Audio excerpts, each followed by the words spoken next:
comunicação pública tem uma função social fundamental, que é comunicar aos cidadãos tudo aquilo que acontece nos governos estadual, federal e municipais. Então, hoje eu entrevisto, com muita honra, o ministro-chefe da Secretaria de Comunicação Social do Governo Federal, o ministro Edinho Silva. Edinho Silva tem uma trajetória de lutas de 22 anos. Edinho começou na cidade de Araraquara como presidente do PT municipal, depois o Edinho foi vereador, prefeito por 2 vezes, tendo feito um trabalho brilhante, um governo muito participativo na cidade de Araraquara. Depois o Edinho foi deputado estadual, Edinho foi também por 2 vezes presidente do PT estadual e hoje é o nosso ministro da Secretaria de Comunicação Social. É com muito prazer que eu entrevisto hoje, no Assembleia Convida, o nosso ministro Edinho. Eu vou pedir, por gentileza, para que a gente possa passar um vídeo sobre a trajetória do Edinho, para que nós possamos conhecer um pouquinho mais do nosso entrevistado.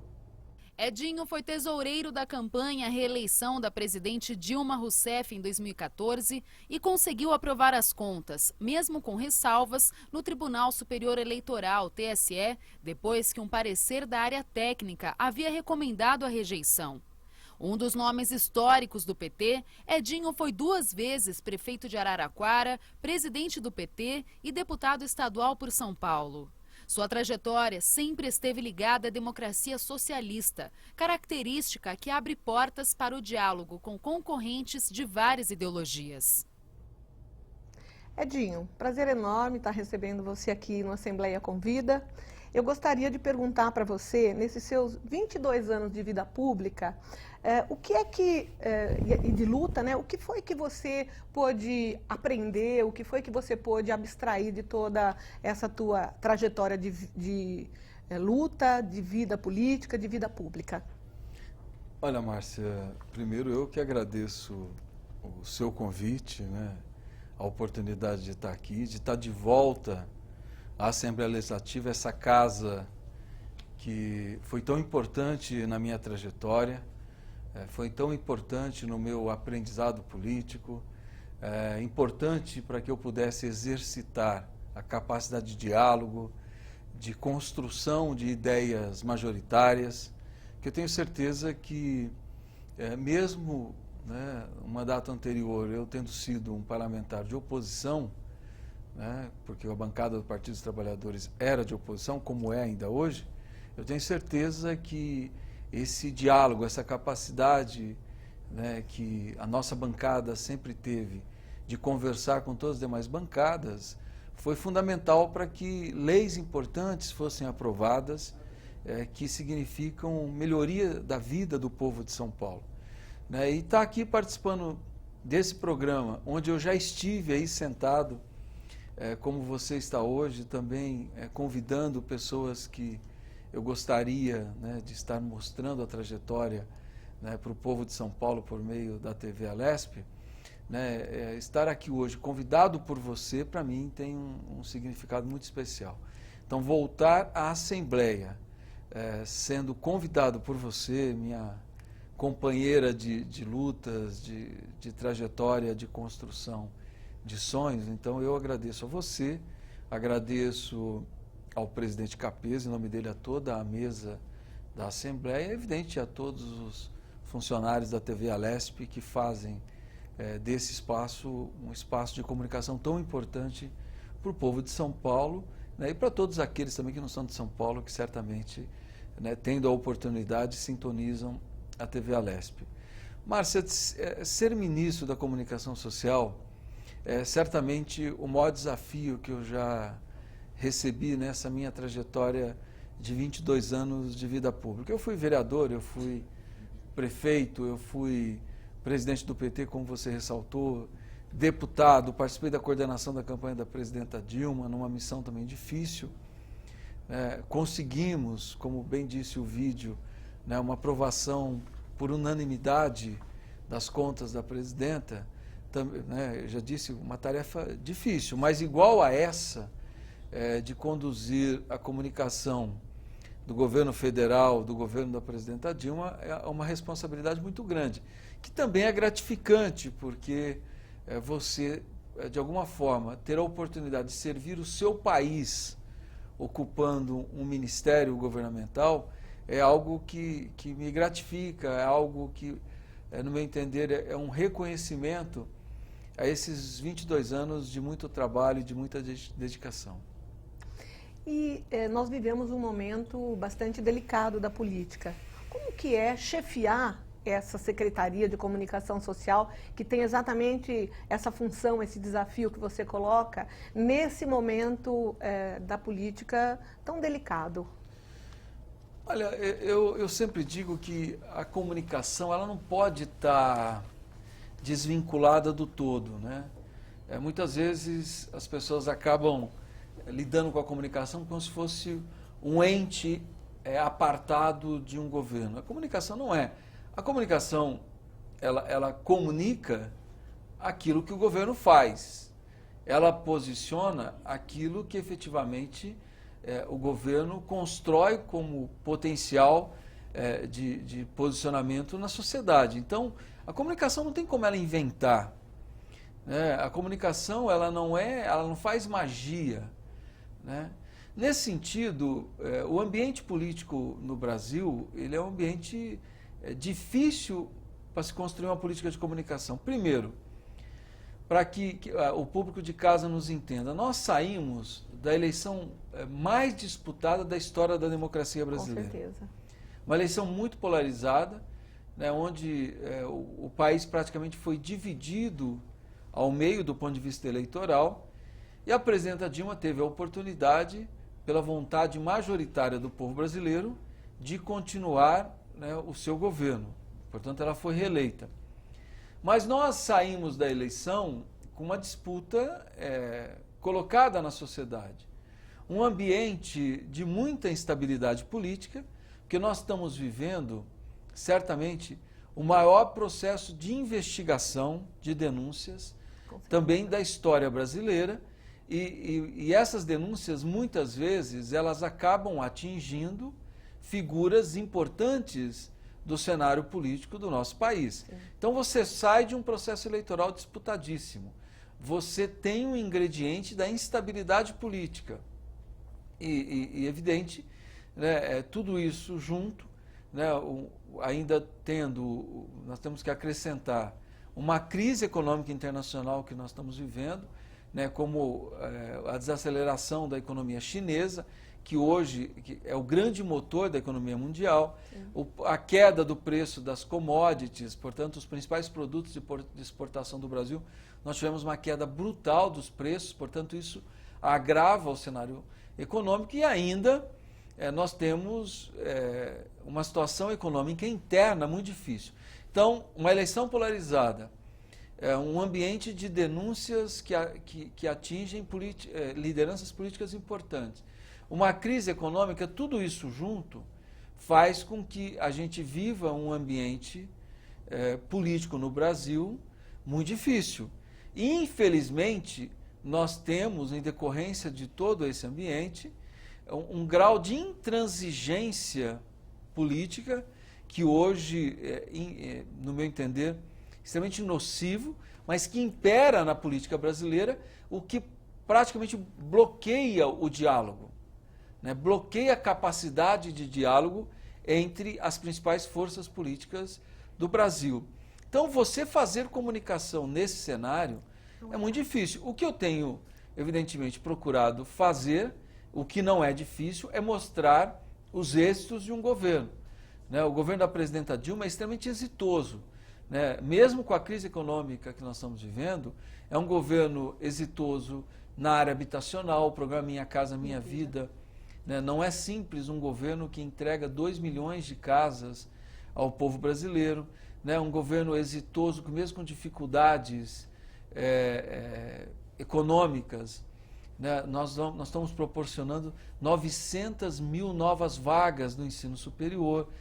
Portanto, com as dificuldades econômicas, nós estamos mantendo o FIES, né, que é o grande benefício do estudante que precisa ter acesso, né, ao ensino superior e não tem condições de pagar um ensino, muitas vezes, né, não tem condições de ingressar na faculdade, na universidade pública.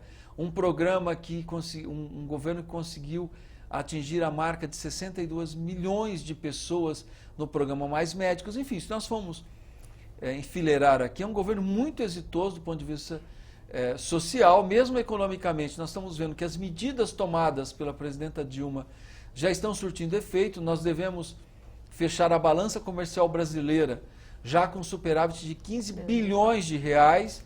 Então, eu tenho procurado, enquanto ministro da Comunicação, mostrar ao povo brasileiro que nós estamos respondendo à crise, que a crise é um momento transitório, que em breve nós vamos retomar o crescimento econômico, porque tudo indica para isso. A inflação está caindo, nós estamos tendo superávit primário, já já nós vamos recuperar a capacidade de crédito, os empregos voltarão a ser gerados, nós vamos continuar o programa de distribuição de renda. Então, é mostrar o que o governo está fazendo e aquilo que irá acontecer no Brasil em breve.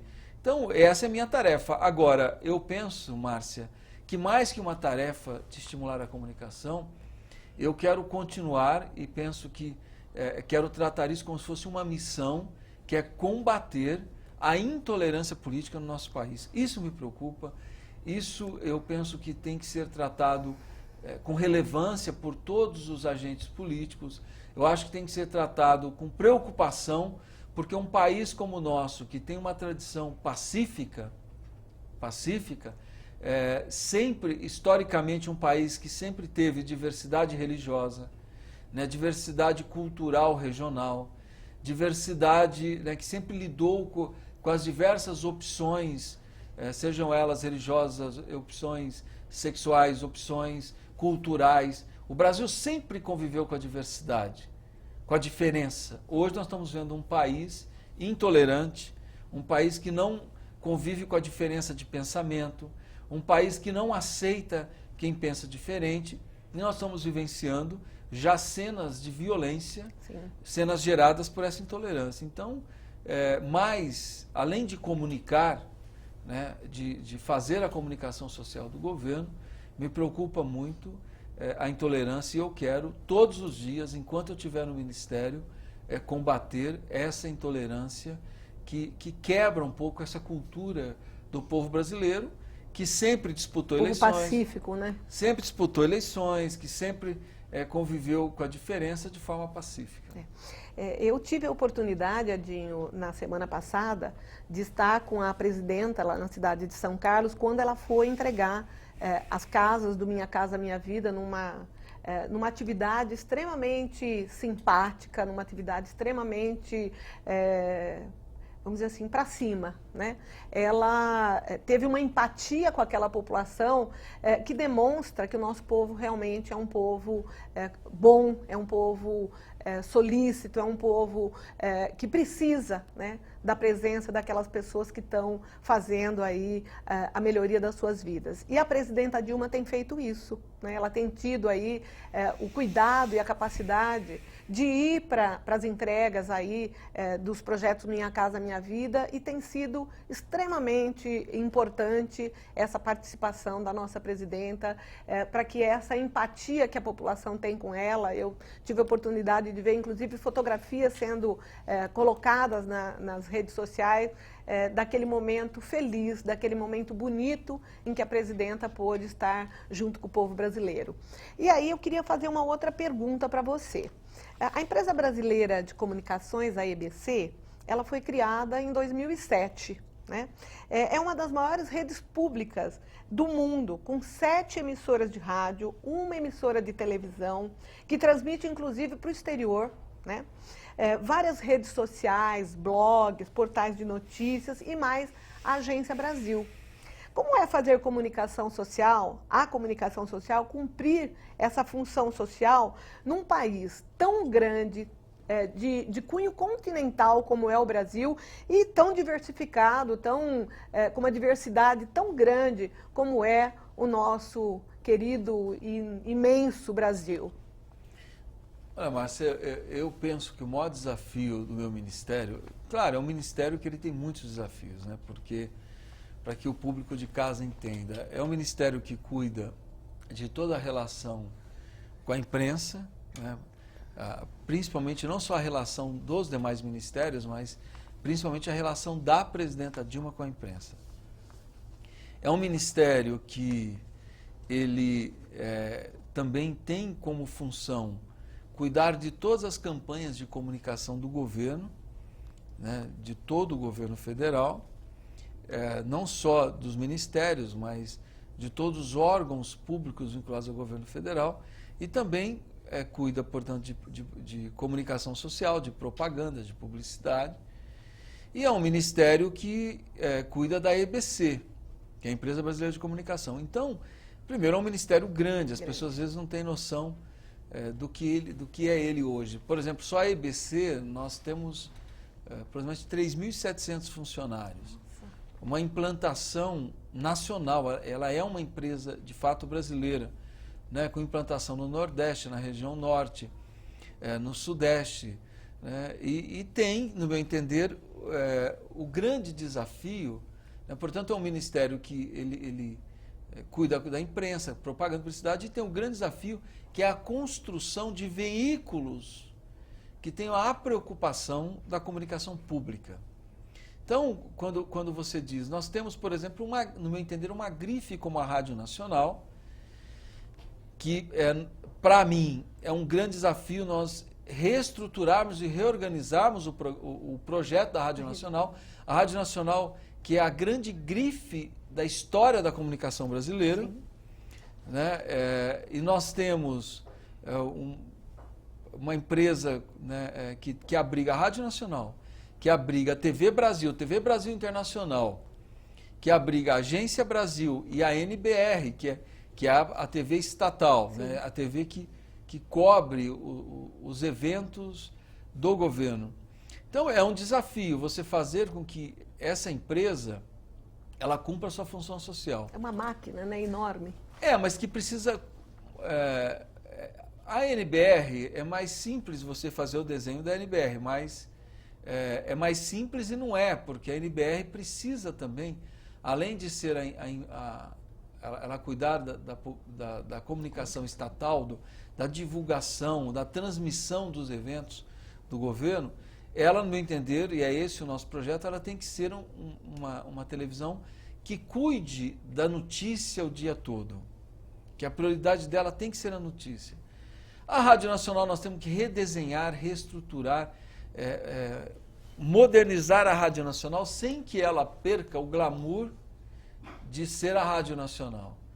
Né? A Rádio Nacional do repórter Esso, a Rádio Nacional das grandes transmissões esportivas de futebol do Brasil. Que a gente ouvia desde que a gente era pequenininho. A Rádio Nacional dos grandes programas de música, dos programas de auditório. Então é um glamour histórico que ele não pode ser perdido, mas a Rádio Nacional tem que dar conta dessa comunicação do século XXI. A agência aqui é um projeto ainda jovem, né, mas que precisa ser aprimorado, e a TV Brasil, né, que é fazer com que a TV Brasil, de fato, tenha uma implantação nacional e que ela tenha uma programação que mostre a diversidade do Brasil, a diversidade cultural do Brasil, do território nacional. Esse desafio da EBC, ele me estimula muito, e eu estou muito estimulado, né, e tenho trabalhado muito para que a gente possa, de fato, fazer com que o Brasil tenha um projeto de comunicação social que efetivamente atinja o povo brasileiro. Porque você tem, e a TV Brasil ela nunca vai concorrer com as emissoras comerciais, e nem é o papel dela, mas ela tem que mostrar o Brasil, que só ela pode mostrar. Ela tem que mostrar aquilo a produção de conteúdo que só ela pode mostrar, só ela pode produzir. Então, eu estou muito estimulado e tenho trabalhado muito para que a EBC, de fato, cumpra a sua função social. Muito bom. Nós dois somos oriundos, né, do interior do estado de São Paulo, esse estado tão rico, esse estado tão importante do Brasil. E a gente entende a importância também da comunicação regional, né? Como é que você tem trabalhado essa questão da comunicação regional a partir do centro do poder, do centro do governo federal, né? Porque deve ser um desafio bastante grande você trabalhar aí num espaço territorial tão amplo como é o nosso Brasil. Olha, a comunicação regional, ela é o desafio não só para o Brasil. Eu acho que qualquer sociedade que queira, de fato, ser eficiente na forma de comunicar, você tem que regionalizar. Por quê? Se eu não regionalizar a comunicação, eu não vou estar discutindo, eu não vou estar debatendo, eu não vou estar informando, eu não vou estar levando conteúdo para esse Brasil real, para esse Brasil que de fato existe e realmente existe, né? Então, não adianta eu pensar campanhas de comunicação achando que o Brasil é o Sudeste. O Brasil não é o Sudeste, o Brasil não é o Sul. O Brasil tem uma diversidade cultural muito grande. E para que a comunicação seja eficiente, eu tenho que chegar nessa comunicação regional. Eu tenho que atingir todas as comunidades respeitando a diversidade cultural de cada região e entendendo a forma como aquela região se comunica. Vou te dar um exemplo. Eu cheguei na SECOM, na Secretaria de Comunicação, que é o meu ministério, e a primeira campanha que eu fui discutir, você tinha lá um exemplo, a comunicação, eles tinham tirado do rol de comunicação as placas. Eu disse, mas como é que tira a placa? Ah, não, porque eu falei assim, olha, porque vocês não são do interior. Eu falei assim, a placa, ela é fundamental, no interior, ela cumpre um papel central na comunicação, que é a coisa do visual, que às vezes a imagem, ela fala mais forte do que você veicular qualquer filme ou qualquer conteúdo mesmo por rádio, né? Então, eu achei aquela medida um pouco fora da realidade. Eu falei, olha, o interior, onde eu moro, por exemplo, a placa, ela cumpre um papel muito importante. Aí eu via, por exemplo, os spots de rádio com linguajar, que eu falei assim, olha, isso no interior do Nordeste, nós não estamos falando para ninguém. Não fala com ninguém. Não está falando com ninguém. Mesmo a linguagem dos filmes, muitas vezes, se você não entende que você faz um filme, para ele, um filme divulgando alguma ação do governo, para que seja passado no Brasil inteiro, e não só no Sudeste, a linguagem, muitas vezes, ela é inatingível, né? Ela é incompreensível para quem está, para o interlocutor. Sim. Então, tudo isso me leva a crer, eu estou cada vez mais convencido, que a comunicação regional, ela é fundamental para que você chegue até a comunidade, ela é fundamental para que você gaste bem o dinheiro público, e ela é fundamental, inclusive no processo de democratização da comunicação. Sim. Porque, às vezes, R$2.000 que chegue numa rádio do interior, pode parecer aqui para a capital, R$2.000 uma publicidade insignificante, ou uma campanha de comunicação social insignificante. Só que, às vezes, aquele dinheiro significa a rádio pagar energia elétrica ou não pagar energia elétrica. Então, se nós queremos, de fato, democratizar, tornar a comunicação mais eficiente e trabalhar com a diversidade cultural regional do povo brasileiro, só tem um caminho, que é a regionalização da comunicação.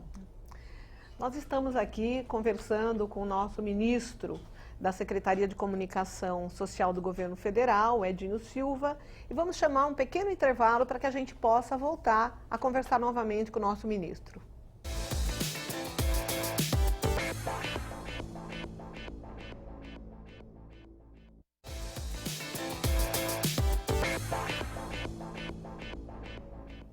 Voltamos agora com o retorno da nossa entrevista com o nosso ministro Edinho Silva e vamos conversar um pouquinho com ele sobre a vida dele lá em Araraquara, onde ele foi prefeito, onde ele construiu por 2 mandatos uma belíssima administração municipal, onde o Edinho é muito querido, né?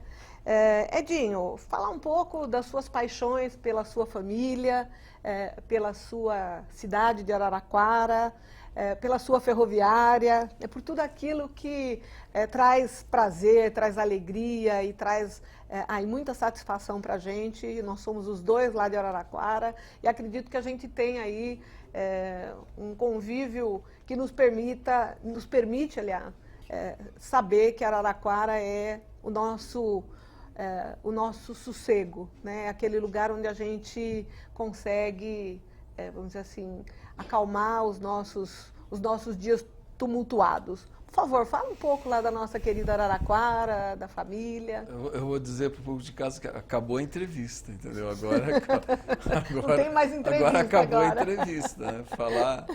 Falar de Araraquara, ferroviária, família, né? Acabou a entrevista. Não, Márcia, claro que eu tento sempre, né? Eu tenho uma tarefa hoje que é uma tarefa ministerial. Eu tenho dimensão do tamanho da minha responsabilidade. Eu sei o papel que eu tenho que cumprir nesse momento da história do nosso governo, da história do nosso país, que é um momento difícil, um momento que tem exigido muito. Então, claro, a minha cabeça ela está focada nos grandes problemas nacionais, no debate nacional, nos desafios nacionais, naquilo que tem que se fazer para que imediatamente a gente possa recuperar a capacidade de crescimento econômico do nosso país. Nós vamos pacificar o Brasil politicamente, é fundamental. Sim. Nós precisamos criar paz política no Brasil, nós precisamos construir diálogo não só com aqueles que estão conosco, mas também com aqueles que se posicionam como oposição, porque se nós não tivermos capacidade de diálogo, se nós não acharmos aquilo que nos une, efetivamente o Brasil vai ter dificuldade para sair desse processo. A economia só vai voltar a crescer quando nós consolidarmos a estabilidade política e a paz política. Então isso tem me movido muito, esse tem sido o grande desafio, portanto a minha cabeça está toda tomada, o meu coração, os meus sentimentos, para a construção desse ambiente, para que o Brasil retome o crescimento econômico, a geração de empregos, a distribuição de renda, para que o Brasil efetivamente seja cada vez mais um país de igualdade de oportunidades. Mas eu penso que a gente não deve esquecer nunca de onde a gente veio. Eu tenho comigo que se você quer saber aonde você vai, você tem que saber de onde você veio.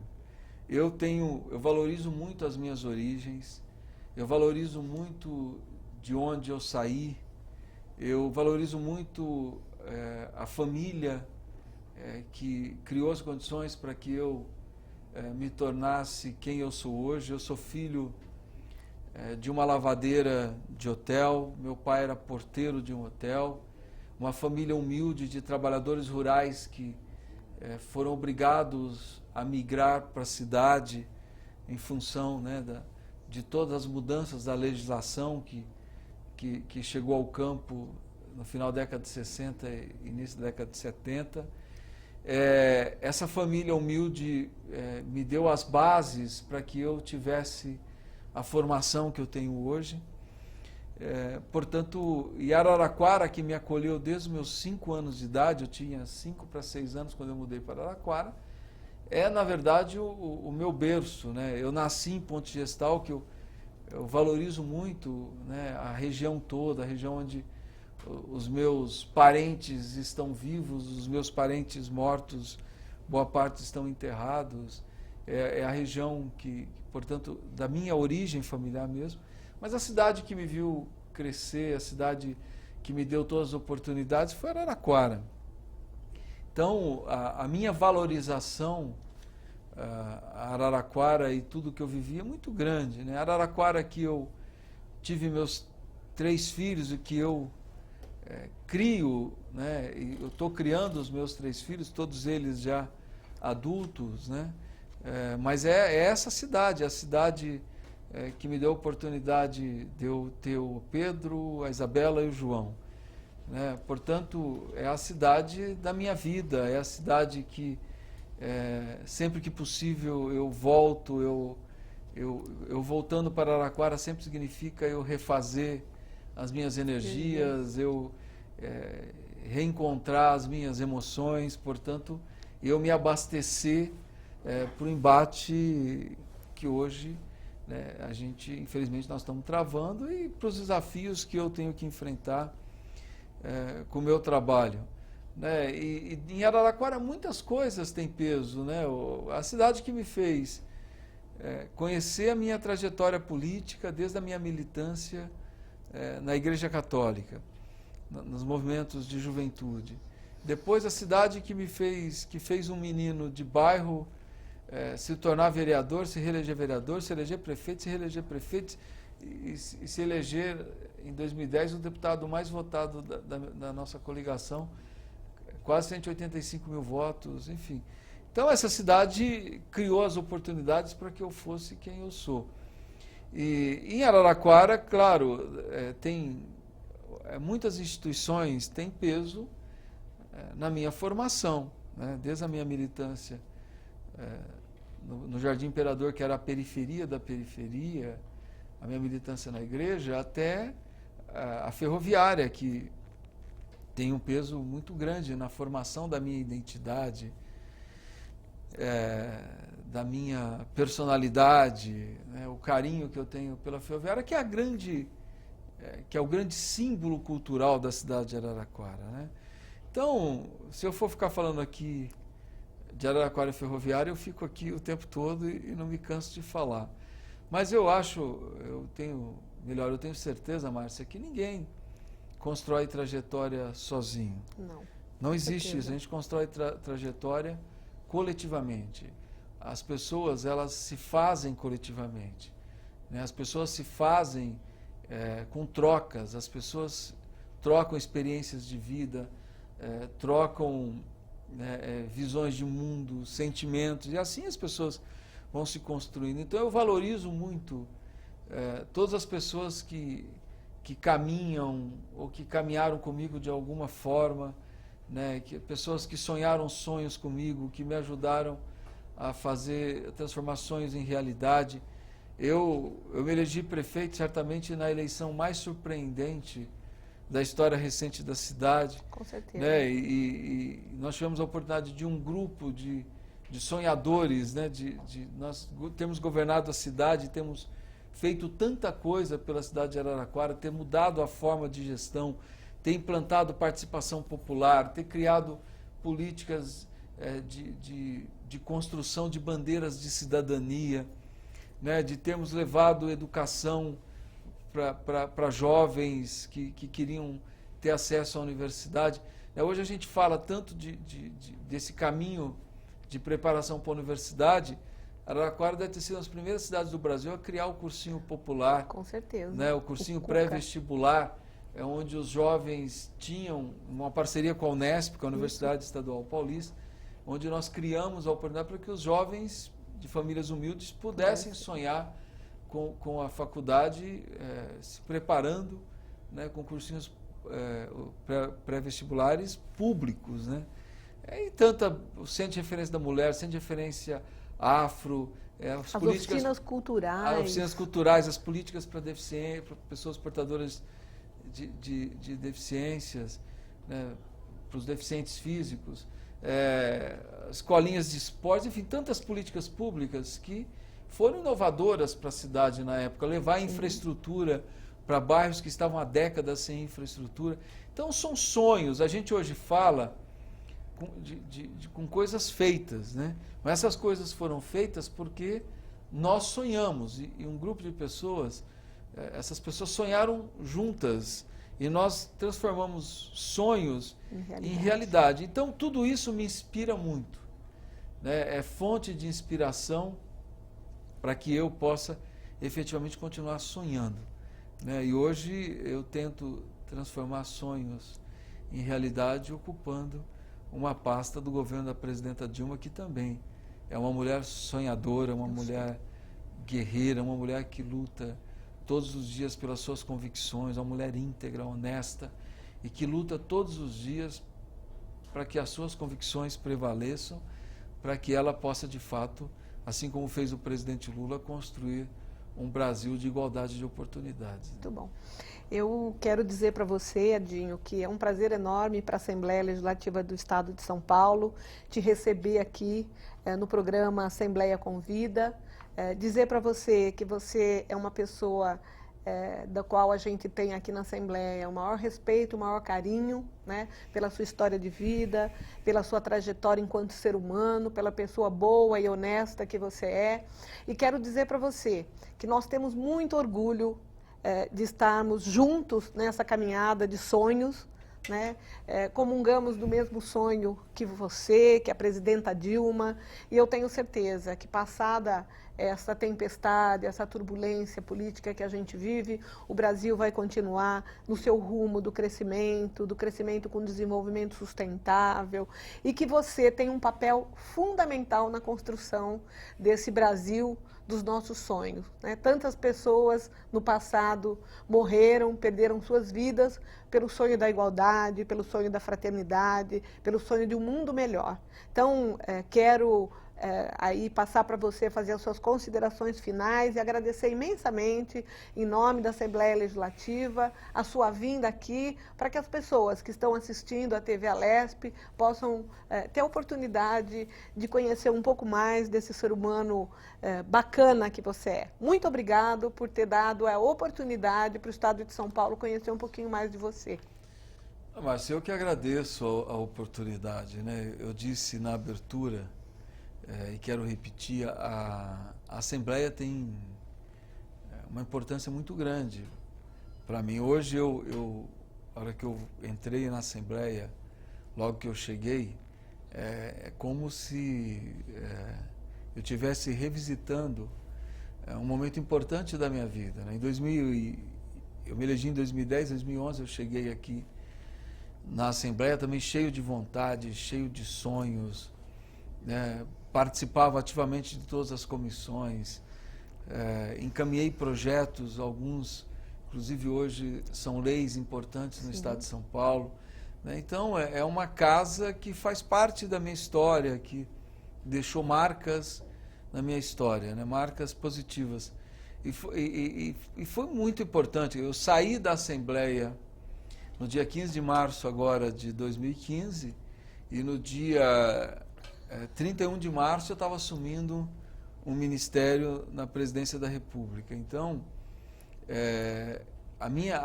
quando a presidenta certamente pensou no meu nome, ela pensou no nome de um deputado estadual. Né, porque é natural que se convide muitas vezes deputados federais para que eles ocupem ministérios, né? Mas é raro que se convide deputados estaduais. Sim. Então, isso, para mim, é um imenso reconhecimento. E um reconhecimento não é só meu, é de um deputado que foi integrante dessa casa, de uma bancada extremamente combativa, aguerrida, mas uma bancada muito leal, né? Uma bancada que pensava sempre e punha em primeiro plano os interesses do povo do Estado.